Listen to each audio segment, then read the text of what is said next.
Hello everyone, myself Reshma Devani. Welcome to believe learning institute educational channel. पढ़ाई तो हमने शुरू कर दी है. 12 बोर्ड्स, 12 सीबीएसई का बिजनेस स्टडीज सब्जेक्ट डाल दिया हमने. उसके बाद 12 स्टेट बोर्ड्स के इकोनॉमिक्स और ओसीएम के रिवीजन लेक्चर्स ऑलरेडी अपलोडेड है, जिसकी लिंक्स मैं टाइम टू टाइम शेयर करती रहूंगी. आज बात करते हैं, जैसे आप 12th बोर्ड्स वाले, आप सीबीएसई स्टूडेंट है कि स्टेट बोर्ड स्टूडेंट है. अभी ऑलमोस्ट हम जुलाई में खड़े, जुलाई एंड में खड़े, ठीक है. तो बहुत सारे बच्चों ने तो कोचिंग्स एंड ऑल अप्रैल से लगा दी होगी, कुछ ने नहीं लगाई होगी तो लगाएंगे, कुछ ने कुछ सब्जेक्ट्स की लगाई होंगे और कुछ सब्जेक्ट्स की नहीं. ये तो सबका पर्सनल डिसीजन है. बात करते हैं कि 12th की पढ़ाई जो हम करते हैं कैसे करना चाहिए, कैसे शुरू करना चाहिए. देखिए, कोचिंग तो हम चले जाएंगे, नोट्स वहां से मिल जाएंगे, शायद रेगुलर क्लासेस भी हम अटेंड कर लेंगे.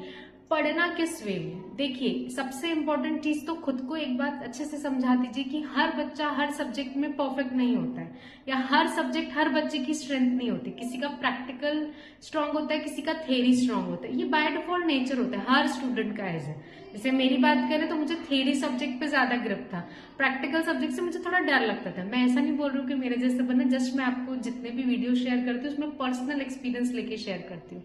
तो आप जो 12th की पढ़ाई कर रहे हैं उसमें एक बात अच्छे से समझिए, कोचिंग जाइए, क्लास कीजिए, नोट्स लीजिए, टेस्ट दीजिए, बट एक चीज है कि खुद को खुद के हिसाब से जज कीजिए, उसके हिसाब से स्मार्ट वे में स्टडी कीजिए. आपको बहुत अच्छे से पता हो, अब 11th खत्म हो गया, अभी आप 12th में खड़े हैं, वो भी जुलाई में खड़े, तो आपको बहुत अच्छे से पता है कि आपका कौन से सब्जेक्ट पे ग्रिप ज्यादा है, थ्योरी और प्रैक्टिकल.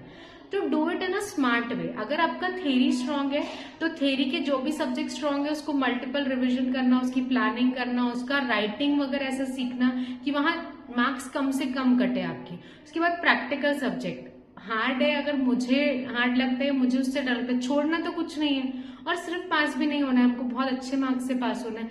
तो उसकी कितने ज्यादा रिवीजन कर सकते हो. जो टॉपिक्स है जब हमको पढ़ाते हैं क्लास में तो ही हमको समझ जाता है. जैसे प्रैक्टिकल सब्जेक्ट आपका मैथ्स है या अकाउंट्स है, तो आपको समझ में आ जाता है कि इस मैथ्स हो या अकाउंट्स, इसमें ये चैप्टर में ज्यादा कॉम्प्लिकेशन है, ये चैप्टर थोड़ा इजी है. तो जब भी आपको क्लास में पढ़ाया जा रहा है तो आप उस चैप्टर को नोट करके रखिए, उसके की एडजस्टमेंट्स नोट करके रखिए. ऐसे जो हार्ड चैप्टर्स है उसके डेली बेसिस पे प्रैक्टिस कीजिए. अगर प्रैक्टिकल सब्जेक्ट पे ग्रिप कम है तो उसका तो बाय श्योर आपका स्टडी टाइम टेबल ऐसा होना चाहिए कि रोज आपको उसकी प्रैक्टिकल की प्रैक्टिस करनी है.